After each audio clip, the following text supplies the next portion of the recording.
बेटी और बेटा जो है आला तालीम हासिल करते हुए ग्रेजुएट बन गए, पोस्ट ग्रेजुएट बन गए, अगर उसका सारा रहमान इन चीजों का डिमांड नहीं करते तो आज भी आप गुजरात के स्टेट ग्रेजुएट थे, आज भी आप जो है स्टेट में जाके चेक कीजिए क्या अपनी मैट्रिक पोस्ट मैट्रिक स्कॉलरशिप का सिस्टम चालू है या नहीं चालू है, तो आपको मालूम मिलेगा कि आज भी गुजरात वाले बीजेपी वाले स्टेट में वहाँ पे अभी भी pre matric post matric scholarship का कोई चलन नहीं है। Pre matric post matric scholarship का दे दिया हमारे गाँव में जो है एक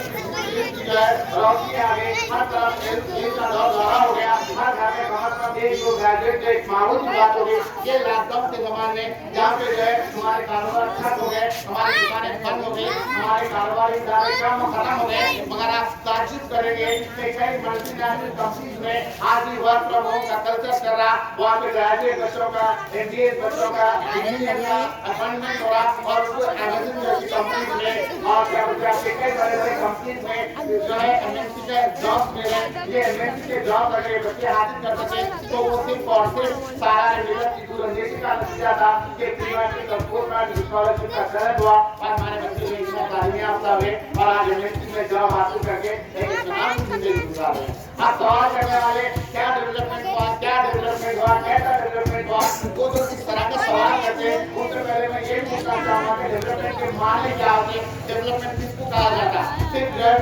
देने की बातें करके किसी के ऊपर जो है पत्थर मारना कमाल की बात नहीं है, बल्कि अमल के मैदान में काम करके दिखाना वो कमाल की बात है। और फिर उसके बाद एक और मुड़ाई चंद्रशेखर राव का जमाना आया, के बाद तेलंगाना हासिल हुआ और बड़े-बड़े वादे किए गए कि जब तेलंगाना मिलेगा तो इतने सरकारी नौकरियां देंगे, ये देंगे, वो देंगे, ऐसा करेंगे। मगर भाई चंद्रशेखर राव को जब हुकूमत बनाने की बारी आई एक ऐसी मोड़ आ रही थी जैसा कि मेरे सभी दोस्त ने कहा, सीता अहमद ने कि चंद्रशेखर राव की जो है कुर्सी डगमगा रही थी, फिर वो भी दौड़े-दौड़े जो है दारुसलाम को पहुंचे और दारुसलाम को पहुंचते बोले असद भाई आप मुझे बता सकते, मुझे बता सकती, तो असदुद्दीन अवैसी ने कहा ठीक है हम तुम्हारी मदद करेंगे। तो उस वक्त एक बात मांग हो गई पूरे शहर में कि असदुद्दीन अवैसी साहब को सीएम बनाया जाएगा या वजीर दाखिला बनाया जाएगा। ये तिहाड़ी संसद का ऑफर था कि हम जो है असदुद्दीन अवैसी साहब को डिप्टी चीफ मिनिस्टर बनाएंगे या होम मिनिस्टर बनाएंगे। तो असदुद्दीन अवैसी साहब नसीब ने कहा कि आपकी डिप्टी चीफ मिनिस्टर आपकी मुबारक, आपकी जो है वजीर दाखिला की कुर्सी आपको मुबारक, मुझे ये सब चीजों की जरूरत नहीं है, मैं आज एमएलए एजेंसी खुश हूँ, बस आप एक काम कीजिए कि आप हमारे कौन को एक सेंट्रल गवर्नमेंट स्कीम है ओवरसीज स्कॉलरशिप स्कीम, वो स्कीम यहाँ पे लागू कर दीजिए ताकि जो हमारे बच्चे वो स्कीम से फायदा उठा सके। तो ओवरसीज स्कॉलरशिप स्कीम में आज के लागू करिए 30 लाख रुपए दिए जाते हैं,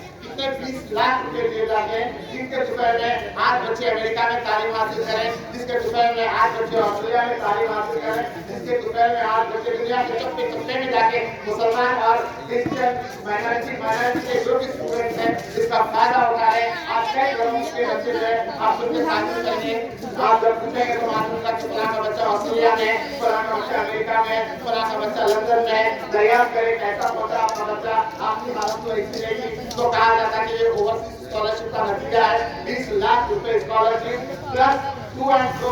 में आप जाते वक्त ट्रेन का टिकट दिया जाता, आप वहाँ पहुंचे बाद वहाँ ज्वाइन करे बाद फिर आपकी स्कॉलरशिप की ट्रांसफर जाती जाती। इस तरह आपको 2 साल का 3 साल का कोर्स वहाँ लेके तालीम हासिल करने की उसका मौका मिल रहा है, जिसकी वजह से आज फिर जो हमारे घरों में खुशियों का माहौल दौरा हुआ है। ये सब जो है मजलिस इत्तेहाद मुस्लिमीन की कोशिशों का नतीजा है, आपके और मेरे इत्तेहाद का नतीजा है। जब तक हम मुत्तहिद रहेंगे तो हम इस हुकूमतों से लड़के जो है अपने लिए हुकूक हासिल कर सकेंगे और हमारे हुकूक हासिल करने की कोशिशों को देख के हमारे दुश्मन जो है हमारे अंदर तफर्रुक़ डालने की कोशिश कर रहे हैं, हमारे को तरह से खरीदने की कोशिश कर रहे हैं। कभी जो है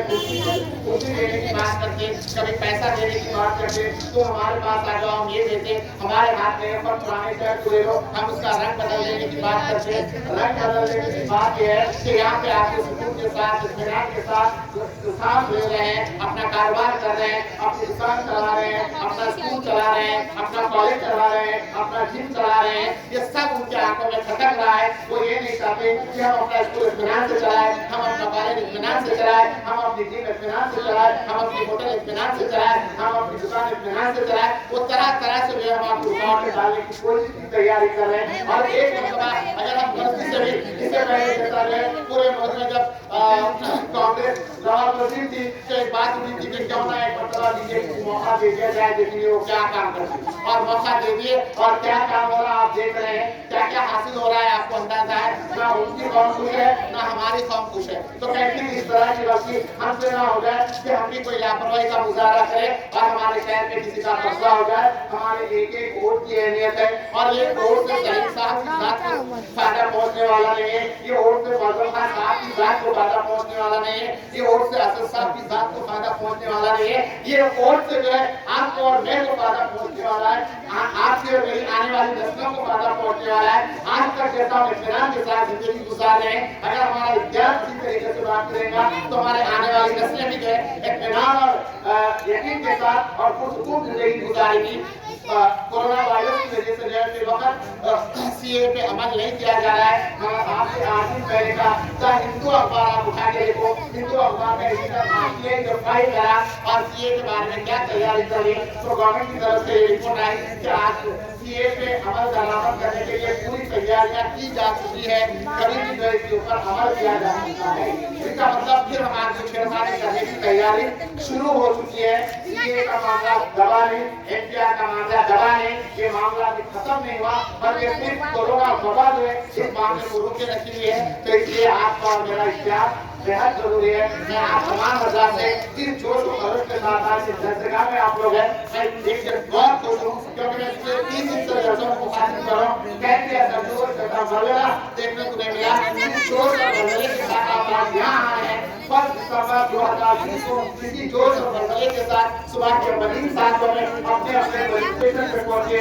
और अपने अपने वोट का इस्तेमाल कीजिए। अगर आपके पास वोटर स्लिप नहीं आई है तो वोटर स्लिप का इंतजार मत करो। जिन भाइयों के पास कंप्यूटर की सहूलत है, लैपटॉप की सहूलत है या आसपास भी सेवा की सहूलत है तो वहाँ पे जाइए, अपना नाम बोलिए, वहाँ पे वोटर स्लिप हासिल कर लीजिए, अपना पोलिंग को बंद कर लीजिए और जाके अपने वोट का इस्तेमाल करें। अगर आप आपके वोट का इस्तेमाल नहीं करें बल्दिया में तो असेंबली के इलेक्शन तक आपका वोटर लिस्ट में नाम दाखिल करना कोई जरूरी नहीं है, क्योंकि जब आप वोट का इस्तेमाल नहीं करते तो ये समझा जाता कि ये आदमी जो है वजूद में नहीं है, जिसका नाम बुला दिया जा रहा है। इलेक्शन कमीशन की तरफ से इस तरह की हरकतें की जाती है। तो आपका वोट वोटर लिस्ट में बाकी रखने के लिए भी आपको नेतृत्व जरूरी है कि 1 दिसंबर 2020 को अपने घर से बाहर निकल के और वही साथ में अपने वोट का इस्तेमाल 25 की तारीख में करें, जिसका निशान पसंद है। शुक्रिया।